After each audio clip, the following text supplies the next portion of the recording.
Hello, I'm Casey Aiken, and this is 21 This Week. Coming up next, is the end in sight for the COVID pandemic? County Council agrees to staggered reopenings of businesses, and MCPS opens with limited in-classroom teaching, but is it enough? Our panel of insiders will give you the story behind the story. We're joined by education activist Cynthia Rubenstein and Secretary of the Maryland Republican Central Committee, Mark Uncapher. Stay tuned for these stories and more on the next 21 This Week.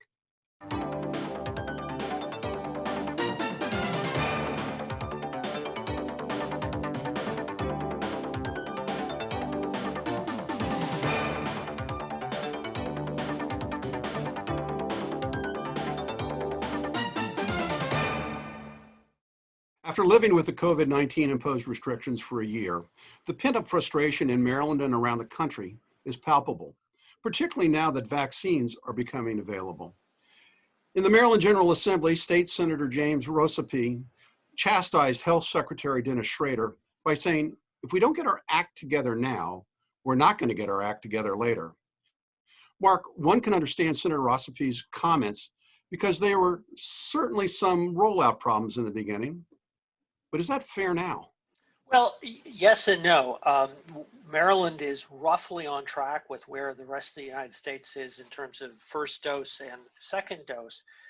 So the vaccines are getting out there. But there is an acute problem, and this is really where I would agree with him, is we're doing an absolutely terrible job of communicating with, how shall I say, people waiting in line, people who are in the queue waiting to find out what their status is and what they can do. And that back end process, not just in Maryland, although Maryland's certainly pretty bad, but across the country seems to be a very weak link in the entire process. Well, you know, you see these national polls that say that Maryland is ranked 28th out of 50 states in their vaccination effort. But that's actually, let me push back on that. For example, we're ahead of where DC are. If you look at, as of yesterday, who's the percentage that have had the first vaccine, the percentage that have the second vaccine, we're basically right on track with the rest of the country. Well, what I was going to say is that actually there have been over 2 million doses that have been delivered. So at least the first dose has been delivered to about 1/3 of all Marylanders. That sounds like a pretty good number to me, even though it may not be as fast as what we would like. So Cynthia, here in Montgomery County, there seems to be an ongoing battle between the county and Maryland Governor Larry Hogan, which was highlighted by the county's announcement regarding the opening of a mass vaccination facility in Germantown and the governor's immediate response. They say 5 minutes later, there was a response that said there was an insufficient supply of vaccine to open such a facility. Critics say that the county was feeling the heat from its own poor vaccine rollout and was trying to pass the blame onto the state. Is that fair?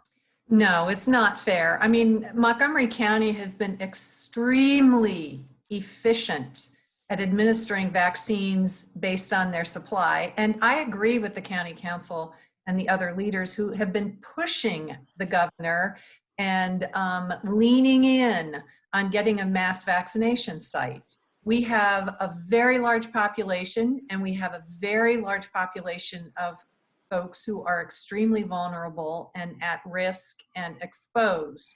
So I am all for their pushing the governor, and whatever the bad blood is between Montgomery County and the governor, they need to work through it so that we can get a mass vaccination site up and running as soon as possible. And the vaccines supply is going to improve markedly in the next 2 to 3 weeks. So it's good for Montgomery County to be pushing ahead and getting organized for a mass vaccination site. But if you recall, last 10 days ago, there was a 60 Minutes piece, and our own Dr. Gales, the Montgomery County health officer, was featured in that, and they took a tour of an existing vaccination facility, which was mostly empty. So what that suggests is it's really the amount of vaccine that's getting out, and it questions whether or not we really need a mass vaccination facility. Well, we do, because if you look across the state at other mass vaccination sites and look at the proportion of Montgomery County residents who are going to them and crowding out residents of those jurisdictions, yes, we need a mass vaccination site here so that our residents can be vaccinated here. Toot sweet. Well, Cynthia, my personal experience, because I'm an old guy, I'm over 65, and I was eligible for the 1C in Group 1C. Both my wife and I got our Johnson & Johnson vaccination at a CVS, and it was really easy. It was a 15-minute, basically a 15-minute process. It seems to me that this question about the mass vaccination is more to divert people's attention about the availability of the vaccine. Well, The county is just add trying to blame the state for some of their own problems. I mean, well, well, one of the issues in this is the decision, again, to advance more equity in the distribution, to increase the number of vaccines that were available in Baltimore City and Prince George's. Prince George's and Baltimore both have max vaccine sites. And it was a recognition of the concern that minorities were not getting vaccinated to the extent that other people were, and that was attempted to address that. So, I mean, we should be clear in terms of the allegations within the state. There was that difference that was baked into the process that does leave Montgomery County proportionally with fewer vaccines overall. Well, as long as the demand, this is basic economics. As long as the demand for the vaccine outstrips the supply, we're going to have these issues, and we're going to continue to have these issues. And Cynthia, I hope you're right that the additional vaccines will solve this problem in the next 2 or 3 weeks. So let's go on to our next topic, which is talking about the reopenings here in Montgomery County. 10 days ago, Governor Hogan announced a relaxation in the capacity limits around the state. And the governor's announcement caught many, including here in Montgomery County, by surprise. In response, County Executive Elrich and the County Council agreed on some kind of a mixed formula. They agreed to a staggered reopening for Montgomery County, with religious facilities, child care centers, and outdoor gatherings of 25 persons opening on March 12th. And then later on March 26th, the reopening of arts and entertainment facilities, fitness centers, indoor dining, and other activities. Cynthia, it seems to me, and this is the complaints that I've heard from business people, is why the distinction? Why not just reopen last Friday like a lot of other jurisdictions do? Because the distinctions between a movie theater and a restaurant really didn't make any sense. but they do make sense. Compare a movie theater where you're sitting there with your mouth shut and you're not releasing aerosols into the air and you're spaced. And in a restaurant, you can't not open your mouth, speak, and release aerosols and breath mist into the environment. The statistics will show, and Dr. Gales would tell you, that as they have tracked infections and positivity rates, that restaurants are a prime environment for the spread. And that's why they are so very cautious. Well, there's a new suggestion by CDC that the 6 foot, limit on contact really could be broken down to 3 feet because there's not much of a difference. So, Mark, did the county council do the right thing here? Well, the issue, of course, is the CDC is maybe in the cusp of making that change that you've suggested, which, quite frankly, would dramatically change the dynamics of what's available and what's appropriate, obviously, as well as more folks have been vaccinated, particularly in the more vulnerable case. So I don't think, I think that sometimes Montgomery County tries to be way too specific and doesn't recognize the kind of common sense that's available. I think about the way they close down churches and places of worship, not recognizing the ability to be able to do separation and to accommodate a lot of the changes. So I think that if you look at what other states have done, and I know nobody in Tacoma Park wants to follow what Texas does, but in Texas, they have opened up to it a degree that Montgomery County certainly has not. And probably won't for a while. But here's the exit question before we go to our break. Will either of you go to a movie theater this weekend once arts and entertainment facilities are opened up? No. I haven't been to a movie theater in a while, so that's kind of a loaded question. Yeah, but certainly, Charlie, I'm planning to go out to eat tonight, so I guess the answer is yes.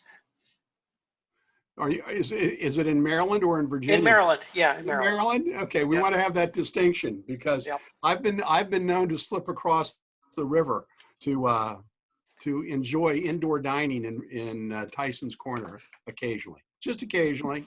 Just, Patsy's restaurant in Tyson's is really a nice place. And you don't even owe a use tax for that. We should put a toll bridge on Right. on the Cabin John. When we come back from the short break, MCPS reopens with limited in-classroom participation, and there's a new interim superintendent of schools which has been appointed. Stay tuned when we come back from the short break. And welcome back. This past Monday, Montgomery County Public Schools opened its door, providing face-to-face instructions for the first time this academic year to nearly 20,000 students.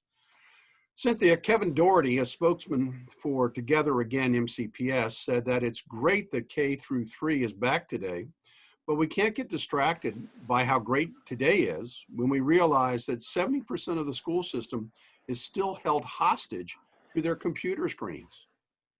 You're rolling your eyes already. Is he correct? Well, he's speaking for himself and others whom he purports to represent. But here's the truth. The students who are in schools physically are still on their computers. And they may have a teacher in front of them, but everybody is still looking at computer screens, whether they are in a school building or they are at home doing virtual learning. And secondly, spring break, another great swath of students will be entering school buildings, 4th, 5th graders, 6th graders, and 12th graders. And then possibly a week or two after that, another swath of students will be coming back to school.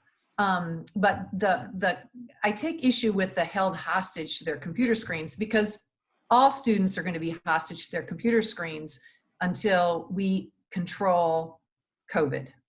Well, but the complaint that I'm hearing from parents, and those are the ones who have their children at home, is that their children need that socialization with other people. Even if it's just for a few minutes a day, they need that other than being isolated looking at a screen. So if you're in a classroom, despite the fact that you're looking at a computer screen, you can turn next door to your 6-foot distance classmate and say and talk to them during a break. I mean, that's what I think is the importance here, is that the school students need socialization, but they also need in-person attention, because there are reports that if you're on a computer all the time, you're not paying attention to what's going on. You know that. What did you say, Casey? I'm sorry, I drifted off a little bit. Listen, I don't blame you for turning me off, but so Mark, why is the school system been so reluctant to reopen our schools? And part of a follow-up question was Lieutenant Governor Boyd Rutherford mentioned earlier this week, or maybe it was at the end of last week, that perhaps we needed to have children go through the summer and maybe even repeat next year. Well, let me just take the last part. Yes, I think that's something that makes a great deal of sense, unfortunately, but it certainly, if we're going to keep the students up to the grade level of where they were supposed to be, that may be what we need to do. We stopped a year ago. We talked about following the science, and everything step that we were going to take in the process of addressing COVID was going to be driven by those considerations.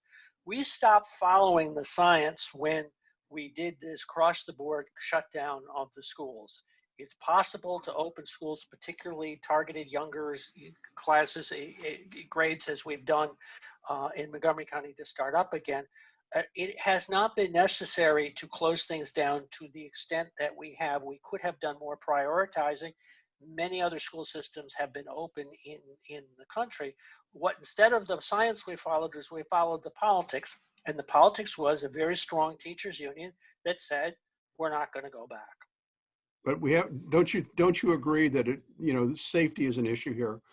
Safety is an issue, and one of the challenges is in this public health thing is what has crept in is the notion that it is going to be possible to protect 100%, that public health was about, if we remember a year ago, bending the curve of reducing hospitalizations, of reducing severe illnesses, and among the young, there have been cases, let's be clear, there have been cases in this reopening, but that the extent of the pandemic is considerably less, and it is possible to reopen safely with a relatively few number of cases. Cynthia, I want to go and touch on another part to this, which is the lack of athletic activities. And this past weekend, there was a rally by parents encouraging MCPS to allow springtime sports activities. And there seems to have at least had some effect, because there was an announcement yesterday that the school board was reconsidering springtime sports. The county council is also looking at it, and they've been discussing it. There were 3 sports that are considered high risk: football, basketball, and cheerleading. And those were the 3 sports that were differentiated from others and not allowed to have games. And so the county council's been discussing this. I understand the benefit of students being able to partake in athletics with each other. And I also understand that in Howard County, 6 schools had to close athletic teams and quarantine their team members. And those team members would have been quarantined not only from their sports, but from school. So weighing the benefits and risks is something that, we have to take seriously. And everybody's doing the best they can to give students the benefit of being able to participate in sports. I hope they're able to come to a reasonable, balanced compromise and get something underway for those student athletes who want to be out. So staying with our school theme, Mark, I want to talk to you about a decision by County Executive Elrich to recommend the removal of school resource officers from MCPS schools. And this comes despite the fact that principals supported keeping a police presence in the school. What prompted this response? Well, principals and parents have supported the officers included. I would argue that we're seeing an ideology that is anti-police, that is looking for places to cut and back police presence, even when that police presence can provide safety and security. And certainly in schools, we want to have safety and security. But this notion is that somehow the police are the enemy, and their mere presence is something that should be avoided at all costs. I think it's unfortunate. We have gangs in schools. We have some real problems. And if there's ever a place that ought to be a safe space, it ought to be the schools, and those officers have a real contribution to make. Cynthia, do you want to comment on that? Yes, I don't think that schools are the place for police officers. I understand principals who are concerned about maintaining law and order, but I think it is much better to put specialists into schools like social workers who know how to work with adolescents. And all you have to do is look at the statistics and the disproportionality between students who are involved with school resource officers, demographically. They're like about 52 or 53% of students in the school system are Black and Hispanic, but they make up 83% of the involvement with school resource officers.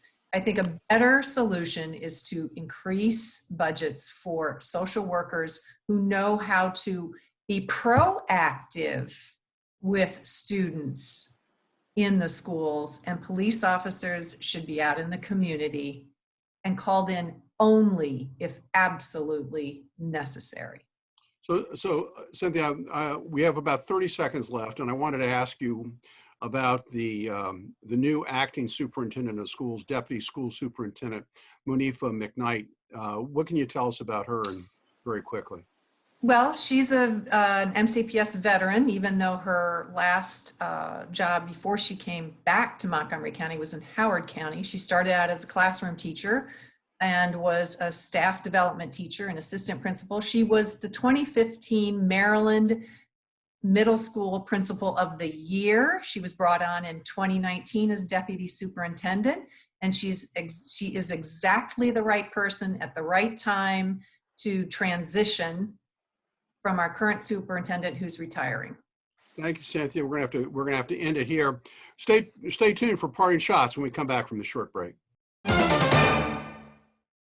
Welcome back. Earlier this week, I was reading the death notices about a friend of mine when I saw the picture of a man named John Lehman. And because his name sounded familiar, I began to read his story. John Lehman was 98 at the time of his death, the last surviving crewman of the USS Barb, a World War II Gatto-class submarine, which was the most highly decorated submarine in World War II, credited with sinking 17 enemy ships, including an aircraft carrier. In addition, as if that wasn't enough, the USS Barb is best known as the submarine that sank a train when the seamen of the USS Barb conducted a commando raid on land in Japan, which destroyed an enemy train. It was the only ground combat to have occurred on the Japanese home islands. And as a result, the crew was awarded a Presidential Unit Citation for their bravery. But what really struck me about this was the quote that his family included, that he said, "Our country asked us to do a job, so we did, and we came back to ordinary lives." Well, Mr. Lehman had a great life. He was an engineer for C&P Telephone for 30 years, and then he sailed all over the world. What a wonderful story about a man who loved his country and one of the last of his generation. We should all be thankful for men such as John Lehman.